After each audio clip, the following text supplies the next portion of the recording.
Hello friends, welcome back to my channel.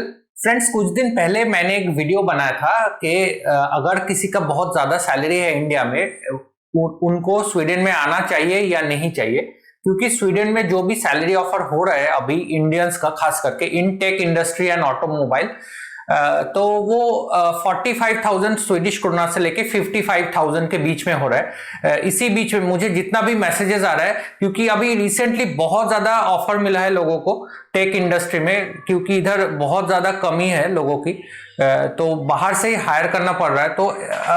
तो obviously India से बहुत लोगों ने अप्लाई किया होगा, उनको जॉब मिल रहा है। तो उसी के रिलेटेड मेरे पास डेली इंस्टाग्राम और फेसबुक पे, इवन यूट्यूब कमेंट बॉक्स में क्वेश्चंस आता है कि मुझे इतना इतना so and so salary offer हुआ है, तो मुझे आना चाहिए कि नहीं। और इंडिया में भी अच्छा खासा सैलरी है सभी लोगों का। फ्रेंड्स, मैं बता दूं, इंडिया में अभी 2020 से लेके 2022 के बीच में लोगों का बहुत ज्यादा सैलरी हाइक हुआ है, खास करके टेक, ऑटोमोबाइल, ये सब इंडस्ट्रीज में। तो अगर मैं मेरा ही सिचुएशन ले लूं, तो मैं मान लीजिए अगर अभी इंडिया में होता तो मेरा सैलरी अप्रोक्सीमेटली 20 लाख से लेके 30 लाख के बीच में होता। और टेक इंडस्ट्री में या कोर सॉफ्टवेयर फील्ड में एक 8 से 10 साल वाले एक्सपीरियंस बंदे को approximately 30 lakh and above salary मिल रहा है आजकल। तो इस सिचुएशन में बहुत लोग ये पूछ रहे हैं कि 50 या 55,000 per month gross salary Sweden में मिला तो आना चाहिए या नहीं इधर उस सैलरी रेंज में। तो मैं इस क्वेश्चन का रिप्लाई देना चाहूंगा डिटेल में। मैंने पहले भी ऐसा वीडियो बनाया था, लेकिन हो सकता है कुछ कंफ्यूजन रहा होगा, तो इसलिए मैं ये वीडियो में डिटेल में एक्सप्लेन करूंगा कि आपको जो है वो लिटरली वो सैलरी का अमाउंट नहीं देखना चाहिए, अपार्ट फ्रॉम दैट आपको क्या मिलेगा स्वीडन आने के बाद। तो सभी प्रोज एंड कॉन्स मैं डिस्कस करूंगा डिटेल में, तो आप ये वीडियो में बने रहिए और कंप्लीट एंड तक देखिए, तो आपका पूरा जो है ना कंफ्यूजन वो क्लियर हो जाएगा और आपको एक क्लियर पिक्चर मिलेगा यहाँ का फाइनेंसेस कैसे वर्क होता है, यहाँ पे क्या और बेनिफिट मिलता है सैलरी के अलावा, और टैक्स जो आप भरते हैं उसका क्या बेनिफिट मिलता है इन रिटर्न, क्योंकि यहाँ पे टैक्स भी बहुत ज्यादा है, अप्रोक्सीमेटली 30% से लेके 35% के बीच में है इन जनरल। और आपका सैलरी अगर और भी ज्यादा हो रहा है, 55,000 एंड अबव हो रहा है, तो उस पर और भी ज्यादा टैक्स बढ़ जाता है। तो मैक्सिमम टैक्स जो है वो 50% तक भी जा सकता है अगर आपका सैलरी बहुत ज्यादा ऑफर हो रहा है स्वीडन में। तो मैं सब कुछ बताऊंगा, लेकिन इन जनरल कोई भी इंडियन को जो टेक इंडस्ट्री में आ रहे हैं इधर, इन जनरल जो सैलरी है वो अप्रोक्सीमेटली 50,000, 55,000, 48,000 इस हिसाब से है। मेरा भी सैलरी इसके बीच में ही है, जैसे मैंने पहले भी मेरा सैलरी डिस्क्लोज किया था एक दूसरे वीडियो में। तो मैं ओपनली बताना चाहूंगा इस वीडियो में प्रोज एंड कॉन्स क्या है और कितना सैलरी मिलने में कितना सेविंग होता है अप्रोक्सीमेटली, और अपार्ट फ्रॉम सैलरी आपको क्या और बेनिफिट मिलेगा। तो चलिए स्टार्ट करते हैं। जो लोग नए हैं इस चैनल में, मैं बता दूं, मैं फ्रीक्वेंटली वीडियोस बनाता हूं इस चैनल में based on international carriers and personal finance. तो आप लोगों को अगर इंटरेस्ट है तो आप जरूर चैनल को सब्सक्राइब कर लीजिए। तो फ्रेंड्स, मैं एक एग्जांपल के साथ स्टार्ट करता हूं। मान लीजिए आप एक आईटी प्रोफेशनल है, आपका 8 to 10 इयर्स का एक्सपीरियंस है इन जावा डेवलपमेंट, और आपको स्टॉकहोम में एक जॉब ऑफर हुआ है जिसका ग्रॉस सैलरी है 50,000 स्वीडिश क्रोना। तो जब मैं वीडियो रिकॉर्ड कर रहा हूं आज के डेट में, स्टॉकहोम में अप्रोक्सीमेट जो टैक्स रेट है वो 30% है। तो सब माइनस वगैरह करके अप्रोक्सीमेटली 36 से 37,000 आपके हाथ में आएगा, सब कुछ टैक्स वगैरह डिडक्ट होने के बाद। तो इन दैट केस आपके हाथ में मान लीजिए 37,000 आ रहा है, जो अभी इंडियन करेंसी में अप्रोक्सीमेटली 2,80,000 होता है जब मैं वीडियो रिकॉर्ड कर रहा हूं अभी इसी टाइम पे। तो आपको इन हैंड 2,80,000 मिल रहा है। अभी इसके बाद जो खर्चे हैं वो मैं एक एक करके बता देता हूं। सबसे बिगेस्ट खर्चा जो है वो है हाउसिंग का।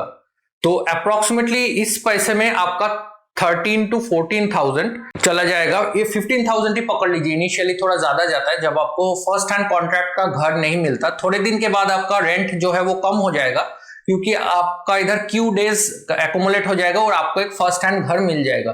तो इनिशियली मान लीजिए 15,000 आपका चला गया, तो 36,000 में से आपका 15,000 माइनस कर दीजिए, तो 21,000 आपके हाथ में बच गया। तो अभी मान लीजिए आप 3 लोगों का फैमिली है, तो उसमें 3 या 4 लोग, 3 लोगों का ही पकड़ लेता हूं मैं अभी फिलहाल डिस्कशन के लिए। तो आपको ट्रैवलिंग के लिए 1000 क्राउन्स माइनस कर लीजिए कि आपको मंथली जो है वो ट्रांसपोर्ट का पास लेना पड़ेगा, तो अप्रोक्सीमेटली 1100-1200 है स्वीडिश क्राउन्स पर मंथ। तो मैं 1000 क्राउन्स लेता हूं हिसाब के लिए, तो मैं आपका और आपके वाइफ का 1000 और 1000 क्राउन्स माइनस कर लेता हूं फॉर ट्रांसपोर्टेशन। तो 2000 क्राउन्स और माइनस हो गया 21 में से, तो बचा 19,000 स्वीडिश क्रोना। तो 19,000 में से आपका फूडिंग के लिए 3 लोगों का अगर फैमिली है तो 3 to 4,000 में हो जाना चाहिए। अभी जैसा इन्फ्लेशन थोड़ा सा बढ़ गया, क्योंकि जब भी सामान का, फूड आइटम्स का कॉस्ट थोड़ा सा बढ़ गया, तो 4,500 पकड़ लीजिए पर मंथ आपका खाने के पीछे खर्चा हो रहा है। तो अपार्ट फ्रॉम दैट इंटरनेट का भी कॉस्ट है, तो इंटरनेट का कॉस्ट भी आप पकड़ लीजिए अप्रोक्सीमेटली 500 स्वीडिश क्राउन्स। तो टोटल 5,000 मैं फिर से माइनस कर देता हूं, तो आपके 19,000 में से फिर से 5,000 चला गया, तो बचा 14,000 स्वीडिश क्रोना आपके हाथ में। तो आप अगर अभी थोड़ा सा एक्सेसरी खर्चा भी होता है, मान लीजिए कुछ सामान खरीद लिया, अभी यहाँ पे जैकेट्स वगैरह खरीदना पड़ता है, कपड़े वगैरह खरीदना पड़ता है, वो मैं 2000 और माइनस कर दिया। तो ऑल इन ऑल देखिए आपका 12,000 स्वीडिश क्राउन्स वगैरह सेविंग होगा, अप्रोक्सीमेटली 12,000 अच्छे से सेविंग होगा। अभी मेरा खर्चा बहुत ज्यादा बढ़ गया है।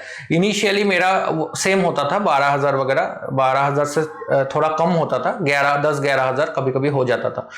तो अभी आप लोगों का क्वेश्चन है, अगर 10,000 भी पकड़ लिया तो इंडियन करेंसी में वो 80,000 के आसपास है। तो लोग बोलेंगे मैं 80,000 90,000, तो मैं इंडिया बैठे बैठे मैं सेविंग हो जाता है, तो इसमें कौन सी बड़ी बात है, तो मैं इधर क्यों आऊँ और क्या डिफरेंस है इधर आने में, और क्यों ना इंडिया में ही मैं कंटिन्यू करूँ, ये ऑफर छोड़ देता हूँ जो ऑफर मिला है। तो ये सब क्वेश्चंस आ रहा है अभी मन में। तो मैं सेकेंडली बताता हूँ, ये जो आप 30% जो आप टैक्स दे रहे, ये आपका वेस्ट नहीं हो रहा है, इसके बदले में गवर्नमेंट आपको सर्टेन बेनिफिट्स देता है, जिसके बारे में मैं डिटेल में बताऊंगा।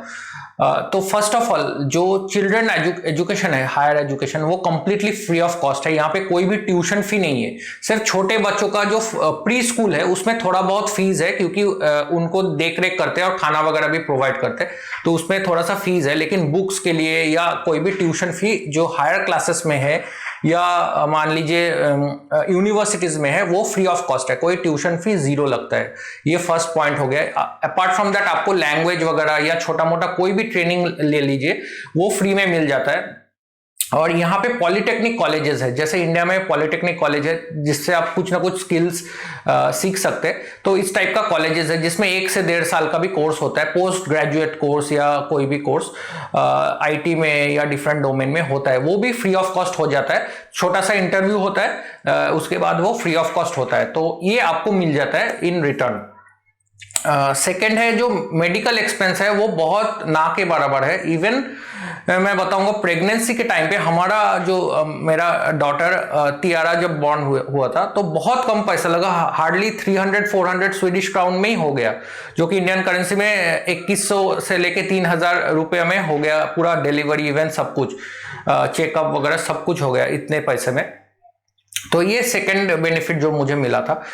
जो बिगेस्ट बेनिफिट है, तो मान लीजिए आप प्राइवेट कंपनी में जॉब करते हैं, इंडिया में भी हम लोग प्राइवेट कंपनी में ही जॉब कर रहे हैं। अभी मान लीजिए कोई तबीयत खराब हो गया, कुछ प्रॉब्लम हो गया, कुछ एक्सीडेंट हो गया, आप काम नहीं कर सकते फॉर प्रोलॉन्ग ड्यूरेशन, 6 महीने से 1 साल मान लीजिए काम नहीं कर सकते। इन दैट केस क्या होगा, इंडिया में मुझे जितना पता है, मेरे प्रीवियस कंपनी में एक ग्रुप एक्सीडेंटल पॉलिसी था जिसके तहत बहुत कम पैसा मिलता था। एक मेरा कलीग था जिसका पैर टूट गया था, लेग जो है ब्रेक हो गया था और वो थोड़ा क्रिटिकल था, उसको 6 महीना घर पे रहना पड़ा, तो उसको बहुत एक कम ग्रुप एक्सीडेंटल इंश्योरेंस की तरफ से बहुत एक कम पैसा मिला था, हार्डली। अच्छा था कि उसका वाइफ भी जॉब कर रही थी, तो उनका जो EMI वगैरह है खर्चा वो निकल गया था इंडिया में, मैं बोल रहा हूँ। लेकिन अभी मान लीजिए यहाँ पे कुछ होता है, आपका तबीयत खराब होता है या कुछ होता है, आप वर्क के लायक नहीं बचते हैं बहुत दिन तक, प्रोलॉन्ग ड्यूरेशन तक।